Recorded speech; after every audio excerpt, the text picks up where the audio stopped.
Ibig sabihin ngayon na po na-imbita. Di ba? O baka medyo dala-dala na. Sino dito yung mga first timer na familiar na yung mga ganitong usapin? Parang wala. Marker. Saan marker? Sino dito yung first timer na medyo palagi na naimbita or may experience na sa ganitong business? Taas na kamay. Wala, ayun lang. Ma'am, first time po. Paano po kayo naimbita? McDo, kakain? Sino nag-imbita? Ha? Ma'am, sino nag-invite po?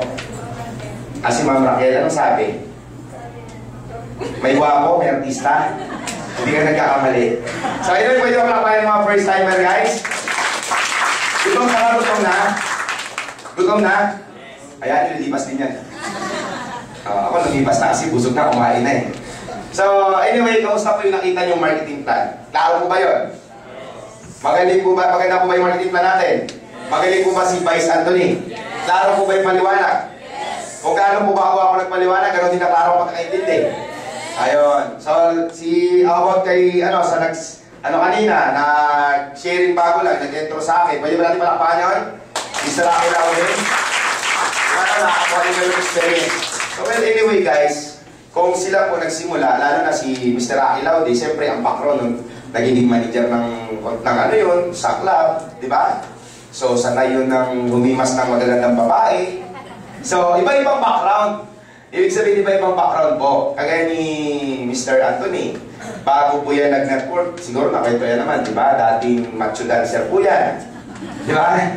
So, iba-ibang background po. Paano na-involve? Then, meron pala isa akong partner din namin as BOD, palakpan pala, pinagdato kami bumaba, Mr. Dennis Di Rosa. Kaya naman, ang background naman, bago na-involve sa ganito, sa clown siya before.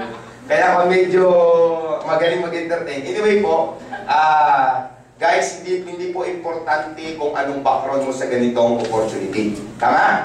Ang pinag-uusapan natin is pangarap. Tama ba? Lahat po ba may pangarap? Yes. Lahat po ba gusto yumaman? Yes. Gusto ba yumaman? Yes. Taas ang kamay. Gusto ba malaman ng sikreto? Yes. Kailangan magutom ka muna. Promise. Alam bakit? Pag hindi ka nagutom, hindi ka matututo. Tama ba? Anyway, ganito lang kasimple. Guys, sa ganitong negosyo, sa ganitong mga opportunity na kagaya nito ngayon, kalimutan mo yung unang gutom. Kasi diba, ang problema sa mga Pilipino, sa totoo lang, pag may presentation na mga ganito kaibigan ang pinag-uusapan at may reseta, medyo humaba lang ng konti. Tandaan nyo na iinit na. Tama? Pero kung babalikan mong sitwasyon dati, ilang oras ang nilaan natin sa isang araw, taon-taon nung nag-elementary tayo. 8 oras. Nung nag-high school tayo, ilang oras? Nung nag-college tayo, tinuro ba yung pagyaman? Hindi. Tama? Pero minsan, 3 hours lang, 4 hours sa ganitong business, tapos pinag-uusapan pagyaman, medyo ba come and go. Tama? Makakasira ng credibility at ikaw din mismo, mapapagod ka na wala rin may mangyari, kaya kailangan, siyempre, titingnan mo rin para hindi po masayang effort mo. Number 1, kailangan po sa ganitong negosyo, pag sumali ka, kailangan credible yung may-ari. Anong credit line? Ibig sabihin, ano yung experience, ano yung kaalaman nila pagdating sa ganitong negosyo. Tama? Kasi ang pinakamagaling na player, na-coach yung player natin. Tama. Kaya tingnan mo yung Warriors, Dahil siyempre yung dito mga Team Warriors. Ayun, TV Lance. Wala na, basa pa kayo. Di ba? Doon pa kayo namin tatalunin sa home court nyo. So, anyway, tingnan nyo, kasi si Steve Kerr, dating player Tama? Kaya naintindihan niya. So, ibig sabihin, kung sino may karapatan magtayo ng hospital, doktor. Kung sino may karapatan magtayo ng restaurant, siyempre yung cook dati. Tama. Sino may karapatan magtayo ng barber sa barbero. So, anong point ko? Kung sino yung mga may karapatan magtayo sa ganitong industriya, kailangan yung number 1, company profile, may background sa ganitong business. Hindi lang basta may background na may alam, kaibigan, nagkaresulta. Kasi pag may nagkaresulta, ibig sabihin, alam niya kung anong ginagawa niya. Ang tao po na may magaling or may alam itong tao nagkaresulta, iba kasi ang magaling, iba yung nagmamarunong Tama. Yung magaling, may resulta. Yung nagmamarunong, hanggang salita lang yan. Nag-gets niyo ako? Okay. Well guys, ano pong background ko? As chairman of the board of this company, I'm 32 years old. My name is Charles Tangurayan. Isa din po akong probinsyano. Ang province ko naman po is Rojas City, Capiz. Familiar? Yes. Pag sinabing Capiz, ma'am, narinig? Hindi naman kayo, aswang ka agad. Nagpapasikat ko kayo, tapos aswang ka agad natin yan. So, narinig mo yan, ma'am? Seafoods Capital of the Philippines kami. Di ba? So, hindi po kami aswang, ha? So, wala pong sumay, ha? So, Anyway po, I've been in this business for the past 14 years. Tingnan nyo ha, 14 years na po ako sa ganitong business. Ang edad ko po, 32 years old. Halos po, kalahati na ng buhay ko dito na. Pumuti na yung buhok ko. Hindi nila makikita eh, pinapaupaw ko eh. Di ba? So guys, ganito yun. Na-involve ako sa ganitong business that was 18 years old po ako that time. Okay? Ang background ko po, nung ako po ako po estudyante, tamad ako mag-aral. Hindi ko passion yung pag-aaral. So, guys, nung ako elementary, never ako umakyat sa stage para magkaroon ng honor. Nag-high school ako, 3 eskwelahan, kick out. Napakiusapan na lang yung principal para may pasa ako. Mahirap lang buhay namin, mahirap buhay namin, tas barangay pa kami. Sabi sa akin ng tatay ko, yung tatay ko, daddy ko na kayo tatawagin. Siyempre, mayaman ako eh. Nung mahirap ako, tatay tawag ko. Tama? Pag ikaw yung mama, mami, daddy na rin. Tama? Di ba? Ganun po yun. So, nung time na yung kaibigan, simple lang. Masabi sa akin ng tatay ko, alam mo, kahit papaaralin ka namin ng kolehiyo, gumastos man kami, mangungutang man kami, ng pang-tuition mo, alam namin hindi kayo makapagtapos eh. Kasi wala naman ginawa matino sa buhay mo, mas maganda tumambay ka na lang. Yun na lang kararin mo. So guys, pagdating na tayo, hindi pa ako pinag-aral. Ngayon, nagiging challenge sa akin, siyempre ayoko naman tumambay. At the age 17 years old, guys, para magka-idea na kayo, naging working student po ako para po mag-aral. So sabi ko, siyempre, masarap pag sa paaralan, siyempre maraming chicks eh. Tama. Sayang naman yung pagbubuhan ko, tatambay lang ako, di ba? Hindi mapapakinabangan ng mga kababayan sa eskwelahan. Di ba? Siyempre, pagkakataon medyo pag 17, 18, medyo malalakas doon na ng mga babae, tama? Nung high school, medyo pakipot pa yan eh. Di ba? So, anyway, nung time na yun guys, ang ginawa ko noon, na-involve po ako sa sales, hindi po ako nagtrabaho sa Jollibee, hindi po ako nagtrabaho sa McDo. Na-involve ako sa tinatawag na direct selling. May nakita akong isang kaibigan, malakas kumita, pero ako nagbibenta anong produkto, capsulite, flashlight, toothbrush, naglalako, nag-special offer. Kumikita po ng 2,000 to 3,000 per day. Pinakamababa, 1,000, 6 hours. Nakita ko yung itsura niya, mas gwapo ako. Sabi ko, lamang na, pag ako nagbibenta ng toothbrush, titingin sa toothbrush, sa akin na titingin. Tama. Diba? Siguro, makukuha ko na yun. Diba? So guys, to cut the story short, inaral ko po kung anong ginagawa niya, natutunan ko po yun, sabi ko okay to. So natutunan ko pag na-direct selling, kumikita po ako guys, good news lang. Every area po na lumalabas po ako, kahit na hindi araw-araw, pag ako po nag-area, 3 to 4 hours, maximum 5 hours lang. Guys, kumikita po ako ng test ng 2 to 3,000 per day. So kung na-straight ko yan, kaibigan, ng 5 days na lang magkano. So in short, kumikita po ako ng more than 20 to 30,000 per month, talo po yung natrabaho sa opisina. Nag-gets nyo ako? So doon po ako na-involve. Yun nga lang, nung time na yun, nag-i-enjoy po ako. Habang ako nagpapanag-tuition, apat kami ng kapatid, ako pong bunso eh. So sa apat namin, isang babae, 3 kami lalaki, ako yung pinakagwapo, siyempre akong bunso eh. Diba? Ngayon, pakita ko yung tsura ng mga kapatid kong ano. So, anyway, kaibigan, simple lang. Na-invite ako sa ganitong negosyo. Tinatawag na network marketing. Yun nga lang, pagkakaiba lang yung approach natin. Ako po, in-approach ako ng kapatid ko. Sabi, may nagpunta kasi sa bahay, yung nag-invite sa kanila. Yung target talaga nila, yung nanay ko, tapos yung kapatid ko na i-refer. Ngayon yung kapatid ko nung nag-entertain, sumali, nagustuhan niya yung produkto. Kasi pang beauty product, yung is of the method. Nung kinikwento nila, kumita, pero nakita ko produkto, sabi ko, pambira, hirap ibenta yan. Kasi medyo hindi pamilyar sa tao, i-demo pa sa mga tao eh. So, ganoon ang mindset ko. Sabi sa akin ng nanay ko, kapatid ko, Tol, total magaling ka sa sales, malakas ang loob mo. Alam mo, pwede ka dito. Ipapakausap kita sa nag-imbita. So that time naman, siyempre sa loob ng bahay, in-entertain ko, sige, kukwentuhan kami. At tanong ko lang agad, sa sinabi ko doon, sa tao nag-imbita sa kanila, Sir, ilang taon mo na ginagawa yung negosyo niyan? Sabi niya, 2 years. Sir, pangalawang tanong, nagmamagkano ka dyan per month? Kumikitaan na ba o yumaman na ba dyan? Sabi niya, hindi pa. Ang kinikita ko pa lang, 10,000 per month. 2 years, 10,000 per month. Isamantala ko, ilang buwan pa lang, 30,000 per month. Tanong, makikinig ba ako? Hindi. Tama? Malaki kinikita ko, bakit makikinig ako sa kanya? Hindi na kinikita niya. Na first, siyempre ako yung taong result-oriented. Tumitingin ako palagi sa result. Sabi ko, Sir, siguro ganito na lang. Para hindi tayo magpaligoy-ligoy. Huwag ka na rin magsila ng laway. Pag nakita ko, kumita yung kapatid ko nang mas higit sa akin, sasama ako. Yun nga lang itong kapatid ko, hindi talaga ako tinantanan. Ang ginawa niya, sabi niya, magkita kami sa ganitong lugar. That time, nung nagkita po kami, sabi niya that time, wala sa pera, kung may akong kahit pa paano, nag-aaral, tapos kumikita ng pera eh. Sabi niya, ilan niyang pera, pang ano yung situation. Sabi niya, magkita kami sa ganitong lugar. Pagpunta ko sa ganitong lugar, sa area, opisina. Alam niyo yung kumpanyang yun? Forever Living. Narinig? Familiar? Pero nung time yun, walang tao. Walang speaker. So ako naman, nung nakapag-opisina, pambihira, may seminar, di ako atin. Pagpasok ko, ko, walang tao. May seminar ba? Sabi ko din. Sabi ko yung kapatid ko nandyan ba? Sabi niya, umalis. Pero may iniwan na message na, kasi that time, ako may cellphone, ako kumikita, siya wala eh. That time yung cellphone na naalala ko nun, Alcatel yung malalaki. Di ba? Pag meron ka nun, way back 2001, sikat na sikat ka eh. Pag nag-ring, iangat mo kagad eh. Ngayon, pag may bitbit kang ganyan, pag may, hold up, labas cellphone, pag nilabas mo, ipupukpuk pa ng bananakas sa'yo na yan. Wala nang value yan, pabigat lang yan eh. Di ba?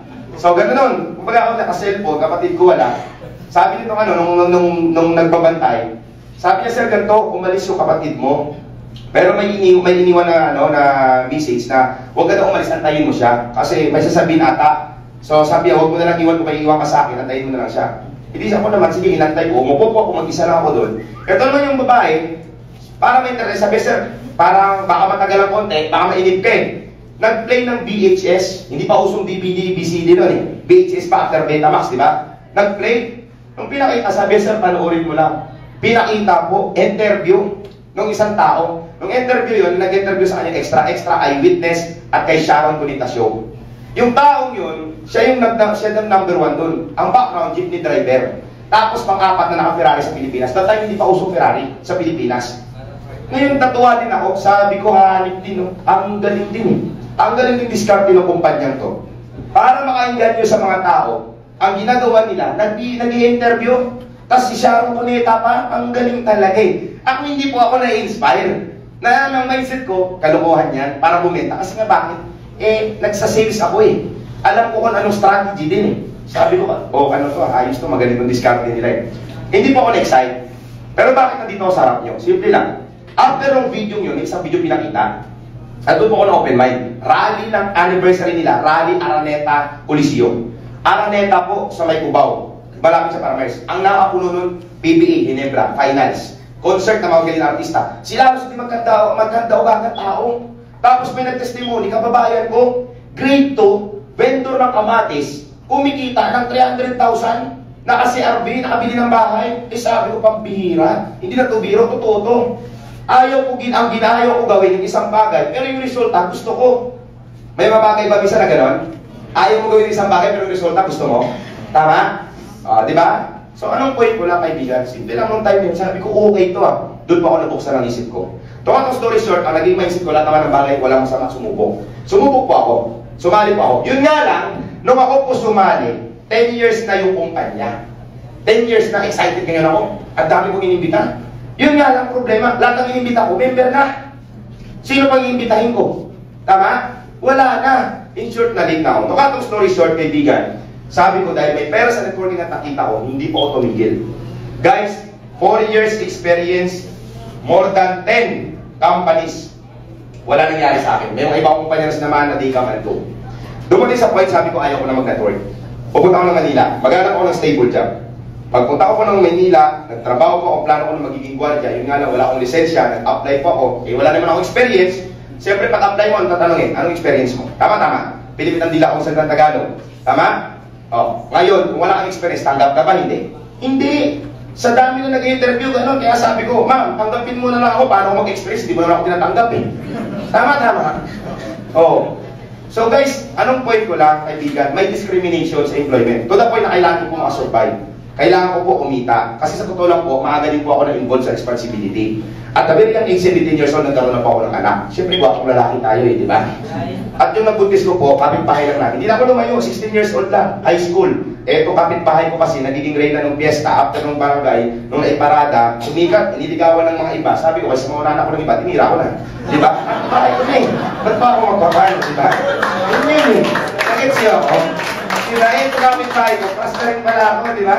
Pagkalapit ko na sa kanya, kamusta ka? Ay, umubad ka agad, okay. Wala nang artihan, yan ang gusto ko. So, anyway po, alam nyo nung time na yun, ang hirap po ng maaga ka ma-involve sa responsibility. Nagets nyo ako? So, nung time na yun, kumbaga, nandun ako sa status ng mindset na kailangan ko gawin yung isang bagay, hindi na para sa akin, kundi sana ako na. So, nung time na yun, pero anak na po yun, hindi kami nagkatuluyan. Guys, nung time na yun, sabi ko, kahit anong trabaho gagawin ko, sabi ko, guys, to the point na doon ako nung sa Manila, doon ko na-experience ang hirap ng trabaho. Napadpad po ako sa tita ko, ang trabaho ko sa tita ko kasi negosyo ni scrap. Yung mga nire-recycle ng mga bakal, binibiding, estimator tita ko noon. Pag nanalo, hahakutin ko yun tag ilang buwan. So, naging trabaho ko doon, kargador. So doon ko na-realize simple lang. Yung hard work sa ginagawa ng tao, kahit araw-araw man yan. Pero the bottom line, pag ito pag-uusapan natin kaibigan, success, malabo mangyari. Ibig sabihin, hindi ito ang basyan. Kasi ang sipag ko babad init, babad ulan. Pag hindi namin natapos ang hapon, saan kami matutulog? Babad na namin sa ilalim ng truck, karton. Ang pinakakulang po namin, gin. Pag umulan, basaan ng ulan. Ang sahod magkano? 250 per day, that time. Pag double pay po yan, pag hindi namin natapos ang hapon. Pero pag hindi, para may sideline, siyempre pag malapit ang may mga binibenta ng ilan, wag na nakaw ka, ibibenta mo. So anong point ko kaibigan? Kahit ganun ang hard work mo, pero kung wala ka sa tamang sistema, malabo kang maging successful. Tama.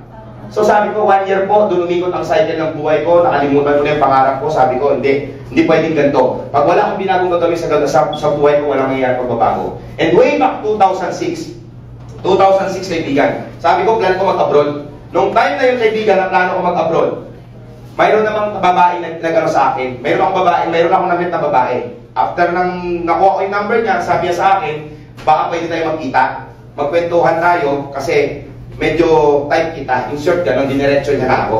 Diba? So, siyempre ako naman, hindi naman ako pakipot na tao Diba? So, pinuntahan ko po, magandang babae yung nag-imbita sa akin. Akala ko po, date. So, binitbit niya po ako, isang seminar, function room na naman, seminar naman, sabi ko, pambihira, nakidnap na naman ako sa ilang beses na to. So, guys, in short, umupo na naman ako sa isang presentation, yung kumpanyang yun, in global. Okay? So, that was way back 2006. Malit lang po yung opisina nung time na yun. So, nagkataon lang talaga din. So, nung time na yun, sabi ko, sige, kaysa mag-abroad ako, subukan ko sarili ko, 1 year ulit. Subok ako. Total, sa ginawa ko, nung huminto ako mag-network, wala namang nangyari. So, naging choice ko ulit. Binalikan ko po. Nung bumalik po ako mag-network, guys, inaral kong negosyo. Sineryoso ko. Pero, ang kagandahan nangyari, kasi sa previous company, more than 10 companies sa 4 years, sa probinsya ako namin nag-network. Palagi po, pag dumating doon yung kumpanya, huli na. At yung mga kumpanyang yun, medyo hindi seryoso, nawawala. Kaya po, sayang yung effort. First time ko na sumali sa isang kumpanya na pioneering. Alam yung pioneering? Nagsisimula pa lang. Nakita ko yung vision. Dati, pangarap kong mauna. Ang problema palagi, nahuhuli ako. Di ba? Sabi ko, so, siyempre, iba sir, pag nauna, tama. Kahit sa anong larangan girlfriend, babae, tama. Tama sir, tama ma'am. Pag nauna, tama, mas okay, di ba? Ma'am, ikaw, yung nauna, may nauna na, wala pa. Wala pa. Nauna, umawa ng kamay. Maganda tayo, wala yung tayo. Hawak lang kayo talaga, pag-dumi ang ano nyo. Baka alam yung tumawa, sila nakakarinig. Malamang mas nauna sa'yo yun. So anyway, nung time na yun, kaibigan, way back 2006, sabi ko, sige, subok po ako. Alam nyo, tatangidad ko po noong 23 years old. Naging aggressive po ako ulit. Na-excite po ako ulit. Nakita yung vision na sabi ko, pag tumagal yung kumpanya, dahil yung mga may-ari, mga magagaling, mga networker din, sabi ko, may mangyayari sa kakaiba. So guys, tingnan nyo after 1 year doing business, nandiyan pa ba? Pinatay na nakasama ko. Mainit na? Okay? Papatawag na lang kayo kay Vice. Para at least So, para at least makita nyo lang kaibigan. Guys, after 1 year doing business, umita po ako ng more than 2 million pesos. Nagka-kotse po ako. Thank you sa inyong palakpak. Okay? After 1 year ulit, from 2 million, kumita po ako ng more than 10 million pesos. At the age 25 years old, I'm earning 1 million more than per month. Tingnan nyo, ipakita ko rin. Ito yung mga result ko. So yun po yung dashboard ko, na-picturean ko yan. Bago po ako nag-resign, December po po ito. Ang total current earnings, saglit lang. Yan. Total current earnings, yung isang account, magkano yan? 39.5. Okay? Next. Ayan po, weekly ko na kinikita. More than to. Nag-start po ako 3 account lang yan. Yung isa, 28.2. Yung isa, 22. 22.9. Nasa 23. Yung isa, 8 million. 7. 6.3, 5, 2, 1. So, ang total po niyan, more than 120 million sa 9 years.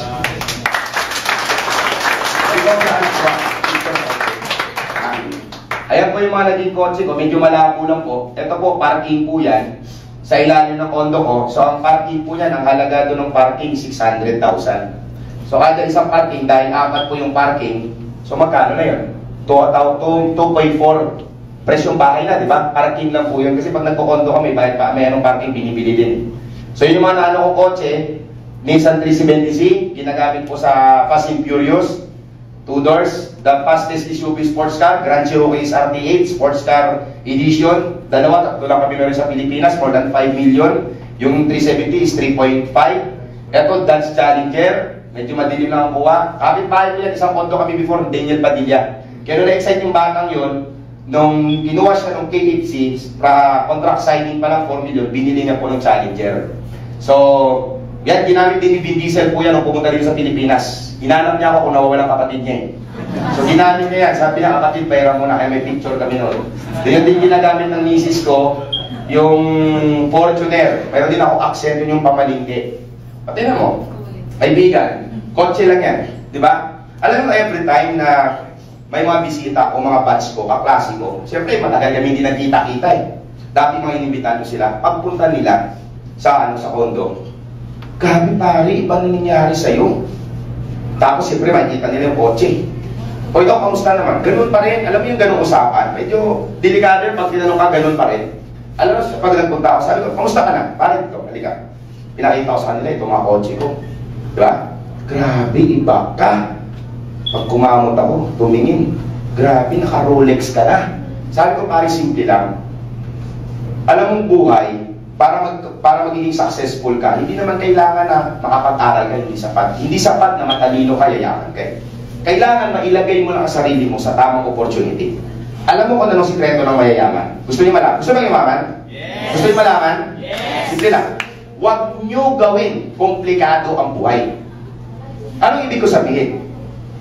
Nung ako nag-aaral, nung ako estudyante, tamad ako mag-aaral. Ang mindset ko, answer lang naman yan eh. Hindi maghahanap ako ng matalino, kaibigan, tatabihan ko, kung hindi ako papakopyahin, bubugin ko sa paglabas. Tama? Oo. Kung babae naman, liligawan ko, siyempre, nakukyutan din yan sa akin. Siyempre, mahanapin ko, medyo hindi pinapansin sa school. Tama? Medyo in short, medyo pangit ba? Diba? Siyempre, pagkawa naman, natabihan ka ng gwapo. Diba? So, ano na yun? Bibigay ka agad yun. Oh, anong point ko lang? Simple lang, kaibigan. Ang point ko lang, hindi ko ginagawa pala yung komplikadong buhay. Kahit naman ako mag-aral, nangungopia ako sa matalino, kaya nakakapasa ako ng exam. Tama? Anong point ko? Ang buhay, kung gusto maging successful, kopya-kopya lang. Kung anong bagay ang gusto mong mangyari, at ang ginagawa mo, kaibigan, para malaman mo kung anong future mo, tingnan mo yun ako na sa'yo. O, lalo kayo naka-uniforme. Simple lang, pagpasok niyo bukas, tanong, alam ba after 5 years na kung anong future mo? Para malaman ko, kahit hindi ako manghula. Kaya mo ha, yung nauna sa'yo ng 5 years, tingnan mo siya. Nung pares kayo ng ginagawa, malamang doon ka papunta. Tama? Kung anong resulta meron siya, yun ka rin. Okay, sana akong exciting. Kasi pares kayo ng ginagawa, ng pagkakaiba doon.